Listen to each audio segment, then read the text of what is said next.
Hi, I'm Jason Smith with International Fertility Insurance. I'm excited to introduce you to our insurance solutions for surrogacy and egg donation.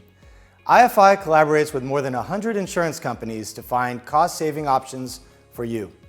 We offer a variety of insurances including egg donation complications, surrogate IVF complications, surrogate life and disability insurance, surrogate maternity, newborn, and more. We're excited to meet you and see how our products and services can best fit your needs. This video focuses on secondary maternity insurance, also known as backup or contingency maternity insurance. This insurance is designed to sit behind an ACA or employer plan that is expected to cover a surrogate pregnancy and delivery. As an intended parent, you must be thinking, if the first plan works, why would I need a second plan? It's a great question, and I'll explain the answer. Here's a list of potential ways the first plan could fail to cover a surrogate pregnancy and delivery. First, the opinion that the first plan will cover a surrogate pregnancy could be wrong. The insurance booklets are very long and can be very confusing. Next, could be a change in location. If the surrogate or her spouse or partner need to move, the current plan may not cover her in the new location. It could be subject to new exclusions or network restrictions. Also, could happen a loss of employer coverage. The surrogate or her spouse or partner could either quit their job, move to a new company, be terminated, or the company could go out of business. A change in the employer coverage is next. A change in the surrogacy coverage could happen across a company-run plan. The change in leadership running that employer plan could also happen. The change in the view of the interpretation of the policy could lead to surrogacy being excluded. Next, a change in the policy at renewal. Affordable Care Act plans typically change January 1st, and employer plans renew at various times throughout the year. Surrogacy's coverage may be excluded at renewal. Change in plan restrictions at the county, the state, or the national level. Finally, a change in marital status.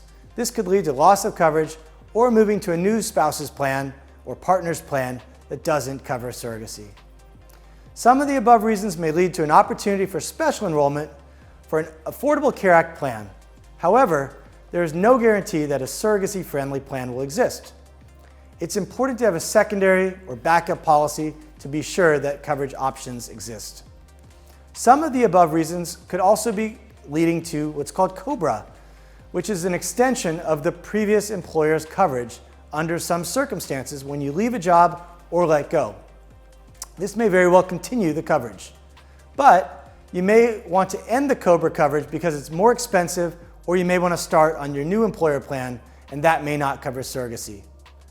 So how does secondary insurance work? This video will provide an overview, and the IFI team will provide accompanying materials. Commonly, there's an initial small amount to request the policy that is paid after the underwriting approval. The surrogate needs to go through and be approved by the underwriting team. Separate materials will explain this. Once approved, the plan sits behind the primary plan until the time when the first plan does not work. At that point, the intended parents should promptly notify the insurance company so they can be ready to help with a claim if needed. Before the claim happens though, the following may happen. First, there could be a need to search for a plan that does work, if it's possible and if it's allowable. Also, many file an appeal. This is generally done by an attorney or surrogate agency aiming to fight the insurance company's decision not to cover the surrogate pregnancy.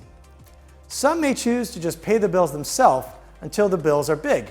The reason for this is that there's usually a large amount due to activate the secondary policy. The details of this will be in the accompanying materials and/or your insurance quote. If the pregnancy does get expensive and none of the options I mentioned worked, then you'll have the ability to make a claim and have the insurance company begin to pay. Details of the costs, underwriting needs, exclusions, timing, and more will be found in the accompanying materials and the policy itself. We're here to help educate you until you're comfortable to make a decision on policy selection. There are features to this coverage that could change over time. Any new information will be provided by the accompanying materials.